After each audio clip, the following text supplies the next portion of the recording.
अस्सलाम वालेकुम, welcome back to my channel. ये हमारी स्पोकन इंग्लिश क्लास का डे 2 है और आज की क्लास में हम सीखेंगे वर्ब टू बी और टू हैव।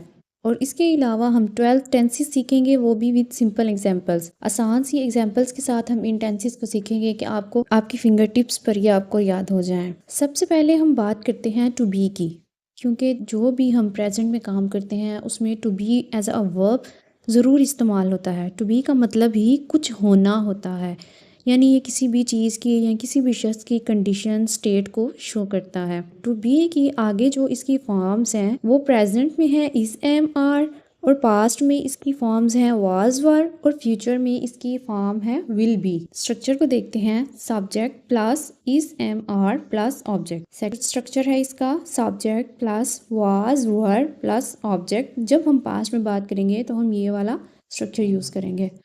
उसके बाद subject plus will be plus object. जब हम फ्यूचर की बात करेंगे तो हम ये वाला स्ट्रक्चर यूज़ करेंगे। जब हम प्रेजेंट में किसी चीज़ के होने के बारे में बात करेंगे तो हम प्रेजेंट का स्ट्रक्चर यूज़ करेंगे, जैसे आई एम ए टीचर, मैं एक टीचर हूँ। यू आर अ टीचर, तुम एक टीचर हो। ही इज़ अ टीचर, वो एक टीचर है। इसी तरह से जब हम पास्ट में किसी चीज़ या शख्स के होने की या उसकी किसी स्टेट के बारे में, कंडीशन के बारे में हम बात करेंगे तो हम पास्ट का स्ट्रक्चर यूज़ करते हुए सेंटेंस बनाएंगे। आई वॉज अ टीचर, मैं एक टीचर थी। ही वॉज अ टीचर, वो एक टीचर था। यू वर अ टीचर, तुम एक टीचर थे। इसी तरह से जब हम फ्यूचर में बात करें तो कहेंगे ही विल बी अ टीचर, वो एक टीचर होगा। You will be a teacher, तुम एक टीचर होगे। इसी तरह से आई विल बी अ टीचर, मैं एक टीचर हूँगा। अब हम सीखते हैं टू हैव को। टू हैव भी एज अ मेन वर्ब ही काम करेगा। टू हैव का मतलब होता है कुछ पास होना, कोई भी ऐसी चीज़ जो आपके पास है, जिसके आप मालिक हैं, वो आपकी मलकियत में है, तो आप उसके लिए हैव और हैड का लफ्ज़ इस्तेमाल करेंगे। इनके स्ट्रक्चर्स को देखते हैं, subject plus has have plus object. जब हम प्रेजेंट में बात करेंगे तो हम ये वाला स्ट्रक्चर यूज़ करेंगे। उसके बाद है subject plus had plus object. ये हमारा पास्ट का स्ट्रक्चर होगा। जब हमारे पास पास्ट में कोई चीज़ हो, जब हम बोलें कि मेरे पास पास्ट में ये चीज़ थी, तो हम उसके लिए ये वाला स्ट्रक्चर यूज़ करेंगे। उसके बाद है subject plus will have plus object. यहाँ विल हैव भी एज अ मेन वर्ब काम कर रहा है। तो विल हैव हम तब इस्तेमाल करें जब हम कहेंगे कि फ्यूचर में हमारे पास ये चीज़ होगी। तो अगर मैं प्रेजेंट में कहूँ आई हैव अ कार, मेरे पास एक कार है, तुम्हारे पास एक कार है, यू हैव अ कार। इसी तरह से ही उसके पास एक कार है, ही हैज़ अ कार।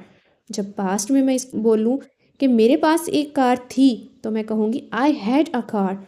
इसी तरह से जब मैं किसी के बारे में कहूँ कि उसके पास एक कार थी, तो मैं कहूँगी ही हैड अ कार। और फ्यूचर में भी इसी सेंटेंस को हम लेकर बनाएं तो ही विल हैव अ कार, उसके पास एक कार होगी। I will have a car, मेरे पास एक कार होगी। आई होप कि टू बी और टू हैव का यूज़ आपको समझ आ गया। जब भी किसी चीज़ के होने के बारे में बात करनी हो तो आप is am are was were और विल बी को as a main verb use करते हुए अपनी बात कर सकते हैं। इसी तरह से जब आपके पास कोई चीज़ आपके पास मौजूद हो और वो आप उसको शो करना चाहें कि ये मेरी चीज़ या आपके पास है वो चीज़, तो आप उसके लिए इस्तेमाल कर सकते हैं कि आई हैड अ कार, यानी आई हैड का लफ्ज़ और हैज़ हैव का लफ्ज़ यूज़ कर सकते हैं। अब हम देखते हैं टेंसेस को, जो कि स्पोकन इंग्लिश में सबसे ज़्यादा यूज़ होने के लिए इनकी बेसिक्स को जानना बहुत ज़्यादा ज़रूरी है। तो फिर आज हम 12 टेंसेस ऐसे सीखेंगे कि हमारी फिंगर टिप्स पर हो ये सब कुछ। जो टेंसेस हैं उनकी 4 टाइप्स हैं। 4 टाइप्स के साथ आगे उनकी 3 टाइप्स होंगी। सादा जुमले, कंटिन्यूस वो जुमले होते हैं जिनमें बात अभी जारी हो या कोई भी काम जो है वो उनमें हो रहा हो। उसके बाद आता है परफेक्ट। परफेक्ट का मतलब है कि काम जो है वो मुकम्मल हो चुका है। जब कोई काम मुकम्मल हो चुका हो, उन सेंटेंसेस के लिए हम परफेक्ट का स्ट्रक्चर यूज़ करते हैं। और उसके बाद आता है परफेक्ट कंटिन्यूस, ऐसा सेंटेंस जिसमें अभी काम या फिर ऐसा कोई काम जो मुकम्मल हो चुका हो और हो भी रहा हो, तो उसके लिए हम परफेक्ट कंटिन्यूस को इस्तेमाल करते हैं। इनके हम सेंटेंस स्ट्रक्चर्स को देखते हैं, तो उसके बाद फिर हम इनके 1 बाय 1 सेंटेंसेस बनाएंगे। सबसे पहले है सिंपल का, यानी सिंपल जो सेंटेंसेस हैं उसमें टेंस के लिहाज से इसकी 3 टाइप्स हैं। वो कौन कौन सी हैं, उनके स्ट्रक्चर क्या है, सब्जेक्ट प्लस वर्ब की first form plus S E S plus object. ये प्रेजेंट का है, यानी प्रेजेंट सिंपल के लिए हम ये स्ट्रक्चर यूज़ करेंगे। उसके बाद है सब्जेक्ट प्लस वर्ब की सेकंड फॉर्म प्लस ऑब्जेक्ट, और ये है पास्ट का, यानी सिंपल पास्ट के लिए हम ये वाला स्ट्रक्चर यूज करेंगे। उसके बाद है subject plus will plus verb की फर्स्ट फॉर्म प्लस ऑब्जेक्ट, और ये स्ट्रक्चर फ्यूचर का है, यानी जब हम फ्यूचर सिंपल फ्यूचर के बारे में बात करेंगे तो हम ये वाला स्ट्रक्चर यूज़ करेंगे। उसके बाद आ जाते हैं कॉन्टिन्यूस सेंटेंसेस की तरफ। उनके टेंसेस के लिहाज से उसकी भी 3 टाइप्स हैं। सबसे पहले है subject plus is am are. अब यहाँ पर जो इज एम आर है ये एज अ हेल्पिंग वर्ब इस्तेमाल हो। Subject plus is am are plus verb की first form plus I N G plus object में ऐसे सेंटेंसेस जिसमें काम अभी जारी हो और वो प्रेजेंट में हो तो उसके लिए हम प्रेजेंट कंटिन्यूस इस्तेमाल करेंगे। उसके बाद है subject plus was verb plus verb की first form plus I N G plus object. जो कंटिन्यूस के सारे स्ट्रक्चर्स होंगे सब में वर्ब की फर्स्ट फॉर्म के साथ आई एन जी यूज़ होगा, बस इनके जो हेल्पिंग वर्ब्स हैं वो चेंज हो जाएंगे। Subject plus was verb plus verb की first form plus I N G plus object. Past में मैं ये काम कर रही थी तो उसके लिए हम ये स्ट्रक्चर यूज़ करेंगे। इसी तरह से subject plus will be plus verb की first form plus I N G plus object. जब हम फ्यूचर में कहेंगे कि मैं ये काम कर रही होंगी तो उसके लिए हम ये वाला स्ट्रक्चर यूज़ करेंगे।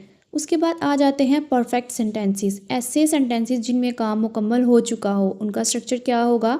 Subject plus has have plus verb की थर्ड फॉर्म प्लस ऑब्जेक्ट। अब यहाँ पर जो हैज़ और हैव है ये भी as a helping verb use होंगे। जैसे हमने पहले पढ़ा है कि टू बी और टू हैव जो है वो as a main verb use हुए थे। यहाँ पर मेन वर्ब जो है वो इस्तेमाल नहीं की गई थी, इसलिए वहाँ पर वो मेन वर्ब के तौर पर इस्तेमाल हुए थे। पर लेकिन जब हम टेंसेस को बनाते हैं तो यहाँ पर हमें एज अ मेन वर्ब के साथ एज अ हेल्पिंग वर्ब के लिए हम हैज़ हैव को यूज़ करते हैं। Subject plus has have plus verb की थर्ड फॉर्म प्लस ऑब्जेक्ट। जब भी हम प्रेजेंट में कोई काम मुकम्मल कर चुके होंगे तो उसके लिए हम ये स्ट्रक्चर यूज़ करेंगे। उसके बाद आता है subject plus had plus verb की थर्ड फॉर्म प्लस ऑब्जेक्ट। जब हम पास्ट में कहें कि हम पास्ट में ये काम मुकम्मल कर चुके थे, यानी मैं ये काम कर चुका था, तो मैं उसके लिए सब के लिए ये वाला स्ट्रक्चर यूज़ करेंगे। उसके बाद आ जाता है फ्यूचर का। जब हम मुस्तकबिल में बात करेंगे यानी कि मैं मुस्तकबिल में ये काम कर चुकी होंगी तो उसके लिए हम ये वाला स्ट्रक्चर यूज़ करेंगे। Subject plus will have plus verb की थर्ड फॉर्म प्लस ऑब्जेक्ट। यहाँ पर एक प्लस पॉइंट ये है कि जब भी हम परफेक्ट की बात करते हैं तो यहाँ पर हमेशा वर्ब की थर्ड फॉर्म ही यूज़ होती है। सारे स्ट्रक्चर्स में वर्ब की थर्ड फॉर्म यूज़ होगी। उसके बाद आ जाता है परफेक्ट कंटिन्यूस। इसका स्ट्रक्चर देखते हैं हम। Subject plus has have been plus verb की first form plus I N G and plus object plus since form. ये माजी के बारे में होता है, यानी ऐसा काम जो पास्ट में शुरू हुआ पर लेकिन अभी हो रहा है, यानी वो काम हमने शुरू किया पर लेकिन वो अभी जारी है, तो उसके लिए हम ये वाला स्ट्रक्चर यूज़ करेंगे। उसके बाद subject plus had been verb की first form plus I N G plus object plus since and for. ये स्ट्रक्चर हम तब यूज़ करेंगे जब हम कोई माजी में ऐसे काम के बारे में बात करें जो किसी काम के होने से पहले हो चुका हो, यानी एक काम जो है वो दूसरे काम से पहले मुकम्मल हो चुका हो। उसके बाद आता है subject plus will have been plus verb की first form I N G plus object since for. ये वाला स्ट्रक्चर हम तब यूज़ करेंगे जब हम मुस्तकबिल में, यानी ऐसा लंबा काम, कोई भी ऐसा काम जो मुस्तकबिल में किसी मुकर्ररा वक्त है यानी एक पीरियड ऑफ टाइम तक जो है ये काम मुकम्मल हो रहा हो। अब हम इन्हीं स्ट्रक्चर्स को देखते हुए एक ही सेंटेंस को लेंगे। सबसे इजी सेंटेंस को लेते हैं, जैसे आई गो टू स्कूल। उसी को लेकर हम इसके सारे स्ट्रक्चर्स को देखते हुए सेंटेंस बनाएंगे। सबसे पहले सिंपल का स्ट्रक्चर है, उसको देखते हुए हम सेंटेंस बनाएंगे। प्रेजेंट में आई गो टू स्कूल, मैं स्कूल जाता हूँ। ही गोज टू स्कूल, वो स्कूल जाता है। आई वेंट टू स्कूल, मैं स्कूल गया। ही वेंट टू स्कूल, वो स्कूल गया। He will go to school, वो स्कूल जाएगा। I will go to school, मैं स्कूल जाऊंगी। अब हम कॉन्टिन्यूस में बात करें, I am going to school, मैं स्कूल जा रही हूँ। He is going to school, वो स्कूल जा रहा है। You are going to school, तुम स्कूल जा रहे हो। पास्ट में he was going to school, वो स्कूल जा रहा था। You were going to school, तुम स्कूल जा रहे थे। I will be going to school, मैं स्कूल जा रहा हूँगा। He will be going to school, वो स्कूल जा रहा होगा। इसी तरह से जब हम परफेक्ट के सेंटेंसेस बनाएंगे तो हम कहेंगे he has gone to school, वो स्कूल जा चुका है। I have gone to school, मैं स्कूल जा चुकी हूँ। पास्ट में he had gone to school, वो स्कूल जा चुका था।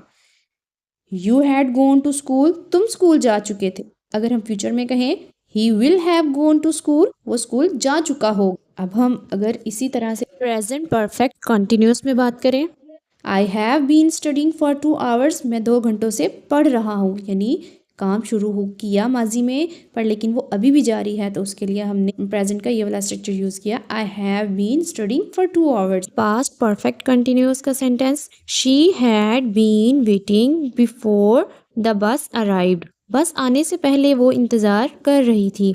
इसी तरह से जब हम फ्यूचर के बारे में बात करेंगे, ऐसा काम जो मुस्तकबिल में किसी मुकर्ररा वक्त तक होता रहेगा, उसके लिए हम सेंटेंस बनाएं तो हम कहेंगे they will have been working on this project for months, वो कई महीनों से इस प्रोजेक्ट पर काम कर रहे होंगे। तो दोस्तों, ये थी हमारी स्पोकन इंग्लिश की क्लास 2। आज हमने हेल्पिंग वर्ब और टेंसेस को सीखा।